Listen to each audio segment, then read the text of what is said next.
যদি একটু সংক্ষিপ্ত, একটু লং আর কি, যদি বলেন এই বিসিএস প্রিপারেশন টাইমটা আপনার কেমন ছিল, যদি একটু শেয়ার করতেন প্লিজ। ভাই এই প্রশ্নটাই আমার মনে হয় যে আজকে সবচেয়ে গুরুত্বপূর্ণ প্রশ্ন। কারণ হচ্ছে আমি আমি প্রত্যেকটা স্টুডেন্টের সাথে আমার বিসিএস এর জার্নির সময়টা, স্ট্রাগলটা শেয়ার করতে চাই। সেটা হচ্ছে প্রথমে আমি এই জিনিসটা বলবো, আপনারা এই কথাগুলোকে আপনাদের অনুপ্রেরণা হিসেবেই ধরবেন। কারণ এই জিনিসটা মাথায় রাখবেন, পৃথিবীর কারো জন্যই কোনো পথ সহজ থাকে না, প্রত্যেকটা পথ থাকে অনেক কঠিন। যেমন আমি যখন বিসিএস এর প্রিপারেশন নিয়েছি, তখন আমি সবচেয়ে বেশি ছিলাম হচ্ছে মানসিকভাবে হতাশাগ্রস্ত। আমি ঢাকা বিশ্ববিদ্যালয়ের ভাষাবিজ্ঞান ডিপার্টমেন্টে পড়তাম। আমার জেনারেল ক্যাডার ছাড়া এডুকেশন ক্যাডারে যাওয়ারও আমার সুযোগ ছিল না, কারণ আমার এডুকেশন ক্যাডার নাই।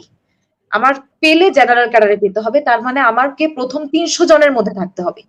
সারা বাংলাদেশে 4.5 লাখ পরীক্ষার্থীর মধ্যে আমাকে 300 জনের মধ্যে থাকতে হবে, এবং এই 300 জনের মধ্যে থাকতে হলে আমাকে একটা সেফ করার জায়গা লাগবে। প্রথমত আমার মানসিক শান্তি লাগবে এবং কিছু অর্থনৈতিক সাপোর্ট লাগবে। প্রথম কথা হচ্ছে যেটা, যে আমার তখন ফাইনাল, অনার্স ফাইনাল পরীক্ষা যেহেতু হয়ে গিয়েছিল, মাস্টার্স চলছিল, আমি অনার্স ফাইনালের পরে প্রিপারেশন নিয়েছি। আমি একাডেমিক পড়াশোনা শেষ করার আগে কোনো বিসিএস এর পড়া পড়িনি, আমি অনার্স ফাইনাল পরীক্ষা দিয়ে প্রিপারেশন নেওয়া শুরু করেছি। তো সেই ক্ষেত্রে আমার হল ছেড়ে দেওয়ার একটা তাগিদ ছিল।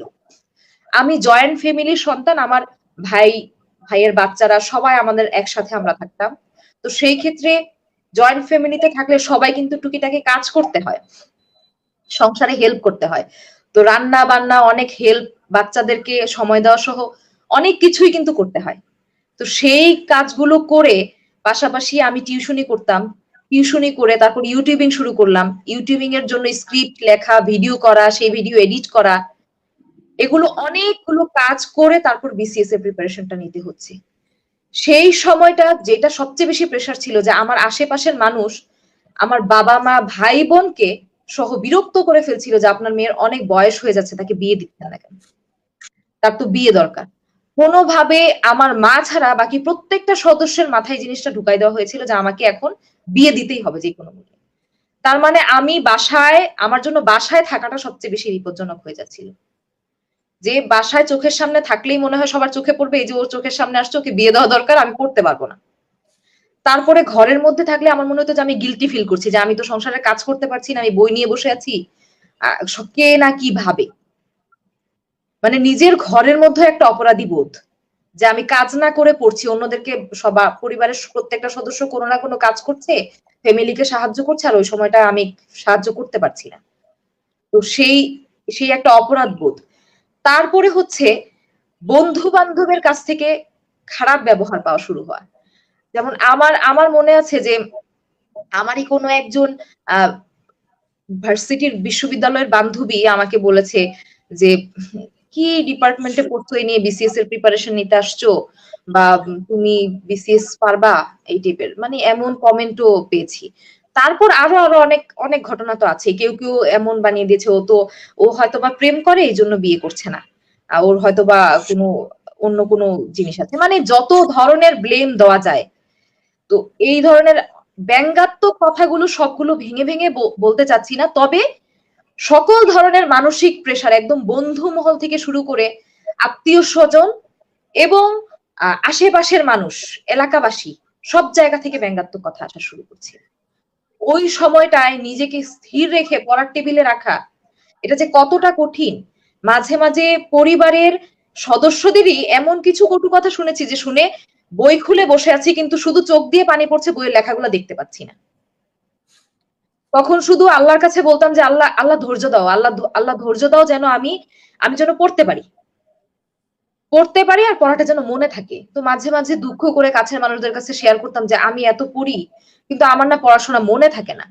তো আমারই একজন প্রিয় ব্যক্তি, সে আমাকে বলেছিল একদিন যে পড়াশোনা করা তোমার কাজ, আর মনে রাখা হচ্ছে মস্তিষ্কের কাজ।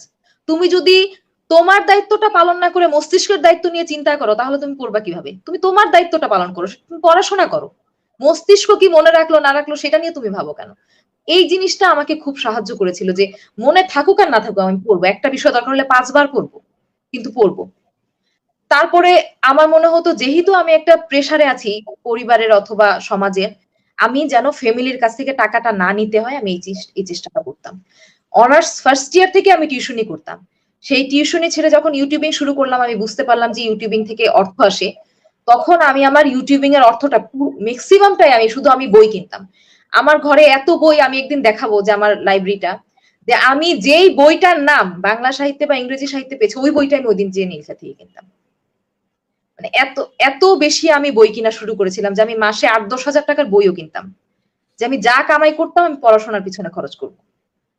যে আমি নিজের একটা ড্রেস কিনতাম না। আমি এমন ছিলাম যে মানুষ হয়তো ভাবতো যে মেয়েটার কি অবস্থা। আমি মাসের পর মাস ঈদ ছাড়া আমি একটা থ্রি পিসও কিনতাম না। এইভাবে আমি চলতাম। তো আমি বাসা থেকে আমি সকালবেলা ঘুম থেকে উঠেই দেখতাম যে বাসায় পুরনো কি আছে।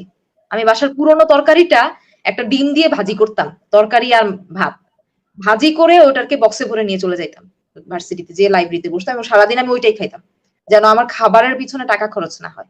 বাসার ওই পুরান ভাত তরকারিটা আমি সকালে নিয়ে যাইতাম ভোরে 6টা বাজে উঠেই। তো এই এই এই কথাগুলো বলার উদ্দেশ্য এটাই যে পৃথিবীর কোনো রাস্তায়, কোনো পেশায় যাওয়ার, কোনো সফলতার রাস্তা সহজ থাকে না। সহজ নিজেকে সেই রাস্তাটাকে অতিক্রম করতে হয়, কষ্ট করেই করতে হয়। অনেকে আপনারা বলেন যে আমার গার্লফ্রেন্ড ছেকা দিয়ে চলে গেছে, আমি মেসেজ পাই, আমার পেজেই লিখেন অনেকে, আপু আমি অনেকগুলো ছেকা খেয়েছি, আমি মানসিকভাবে এত বিপর্যস্ত, আমি আর পড়তে পারছি না। তাদেরকে আমি বলি, ভাই জীবনে পৃথিবীর কোনো মানুষ আপনার নিজের চেয়ে প্রিয় না। আমার জীবনের চেয়ে, আমার লাইফের চেয়ে প্রিয় আমার লাইফে কেউ না, একজন মানুষও না। আমি যদি নিজেকেই ভালো না বাসতে পারি, তাহলে আমি আমার পাশের জনকে কিভাবে ভালোবাসবো? আগে নিজেকে ভালোবাসেন। যেই বাবা মা জন্ম দিল, যেই বাবা মা এত স্বপ্ন দেখছে, তাদের স্বপ্ন নিয়ে ভাবেন। গার্লফ্রেন্ড বয়ফ্রেন্ড কে কি ভাবলো এগুলো নিয়ে কেন চিন্তা হবে? এই চিন্তাগুলো আসে কিভাবে মাথায়?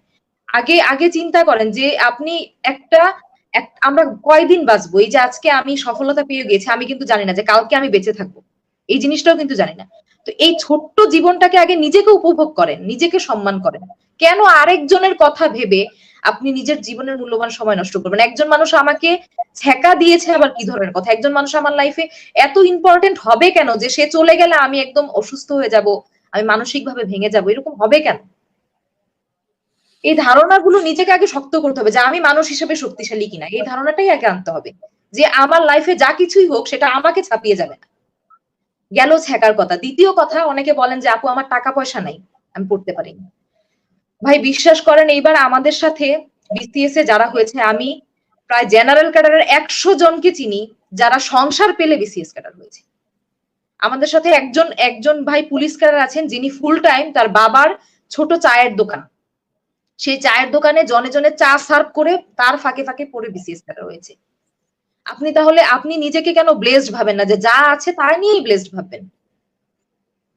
কেন কেন আমি যখন খুব বেশি হতাশ হয়ে যেতাম, তখন আমি ভাবতাম যে আমার তো মাথার থাকার জায়গা আছে।